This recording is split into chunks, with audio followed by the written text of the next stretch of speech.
مفتی صاحب عاملوں کے پاس جانا کیسا ہے؟ تو بہت دفعہ بتا چکا ہوں، کیوں مجھے چھیڑتے ہو عاملوں کے بارے میں؟ عامل سارے ایک جیسے ہوتے ہیں، کسی کے پاس مت جاؤ، ان کے پاس مسائل حل نہیں ہوتے، مسائل الجھتے ہیں. اور خواتین تو بہت بے وقوف بنتی ہیں عاملوں کے پاس، زندگیاں تباہ ہو گئی ہیں، برباد ہو گئی ہیں زندگیاں. ان کے پاس آپ کے مسائل کا حل نہیں ہے. وقتی فائدہ ہوتا ہے، وقتی طور پر اس سے لوگ متاثر ہو جاتے ہیں، اور وقتی فائدہ بھی ان کو ہوتا ہے جو ان سے عقیدت رکھتے ہیں. ان کے پاس جاتے ہیں تو نقصان بھی انہی کو ہوتا ہے، پھر فائدہ بھی انہی کو. آپ دماغ سے نکال دو تو نہ آپ کو نقصان ہوگا، یہ ذہن سے نکال دیں کہ عاملوں کے پاس کچھ ملے گا آپ کو.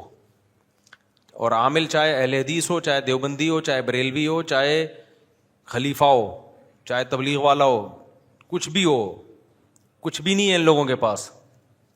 مسمر اعظم کے ماہر ہوتے ہیں، کچھ شعبدے بازیاں دکھا دیتے ہیں، اس سے لوگ متاثر ہوتے ہیں.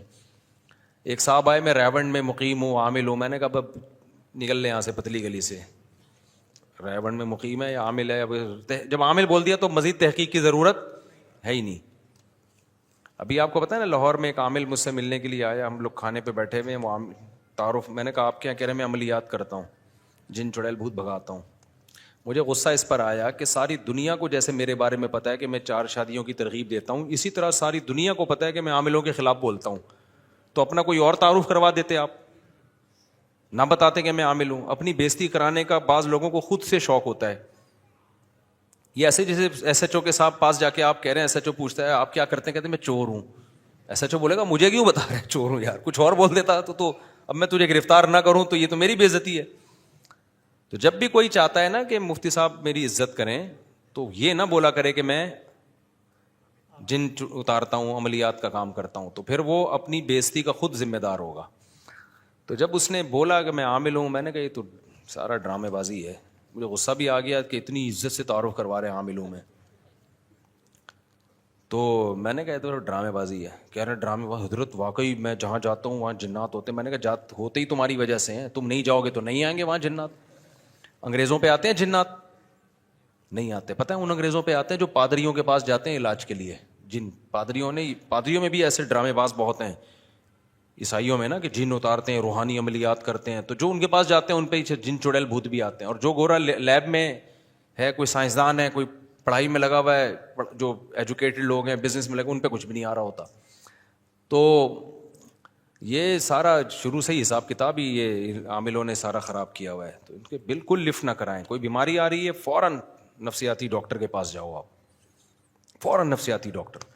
کیونکہ دماغی بیماریاں نا، نفسیاتی ڈاکٹر پہلے مرحلے میں کنٹرول میں آ جاتی ہیں. وہ ہمارے یہاں کیا ہوتا ہے، جن چڑیل بھوت پہ ڈال کے نا اس کو بیڑا غرق ہو جاتا ہے، پھر ڈاکٹر سے بھی کنٹرول نہیں ہوتا. اور سورہ فلق سورہ ناس پڑھ کے دم کر لیا کرو. بالفرض اگر کوئی جن ہوگا بھی تو بھاگ جائے گا، نہیں تو بیگم کو بتاؤ جن آیا ہوا ہے، بھاگ جائے گا انشاءاللہ. جن کی بیگم کو بتاؤ، آپ کی بیگم سے نہیں ڈرے گا، جن اپنی بیگم سے ڈرے گا. میری ماں والدہ کی طبیعت خراب رہتی ہے، ان کی اکثر نمازیں قضا ہو جاتی ہیں. جب بھی میں ان سے نمازیں ادا کرنے کا کہتا ہوں، وہ بولتی ہیں کہ میری طبیعت ٹھیک نہیں ہے. یار نماز کسی قیمت پہ قضا کرنا جائز نہیں ہے، کتنی بھی طبیعت خراب ہو جائے. اللہ نے طریقہ آسان رکھ دیا. کھڑے ہو کے نماز نہیں پڑھ سکتے، بیٹھ کے پڑھ لو. بیٹھ کے نہیں پڑھ سکتے، لیٹ کے پڑھ لو، صرف گردن کے اشارے سے. تو نماز قضا کرنے کا اسلام میں کانسیپٹ ہے ہی نہیں. یہ جب واجب ہوئی تو بس ہمیشہ کے لیے ہو گئی، چھٹی ہے ہی نہیں اس میں. سوائے خواتین کو جو مینسز کے ایام میں اللہ نے، یہ نفاس کا خون جو بچے کی ولادت کے بعد آتا ہے، وہ ناپاک حالت میں ہوتی ہیں، اس کے علاوہ کسی کنڈیشن میں نماز چھوڑنا جائز نہیں. اور یہ گناہ کبیرہ ہے، یہ چھوٹا گناہ نہیں ہے. اس کو لوگوں نے بہت ہلکا سمجھ لیا ہے. اسلام اور کفر کا جو فرق ہے نا، وہ نماز کا ہے. یہ ہو نہیں سکتا کہ وہ مسلمان بھی ہو. صرف یہی بدعت ہے یہ انڈیا، پاکستان اور بنگلہ دیش میں. باقی دنیا میں جہاں بھی جاؤ مسلمان ہوگا تو عرب تو سوال ہی پیدا نہیں ہوتا نماز چھوڑ دیں. تو یہ ہمارے یہاں کی ایک بدعت ہے، یہ پتہ نہیں کہاں سے افغانی بھی نہیں چھوڑتے. افغانستان میں وہ بھی سب پڑھتے ہیں نماز. تو یہ جو ہے نا، اس کو سیریس لینا چاہیے، نماز کو ہلکا نہیں لینا چاہیے.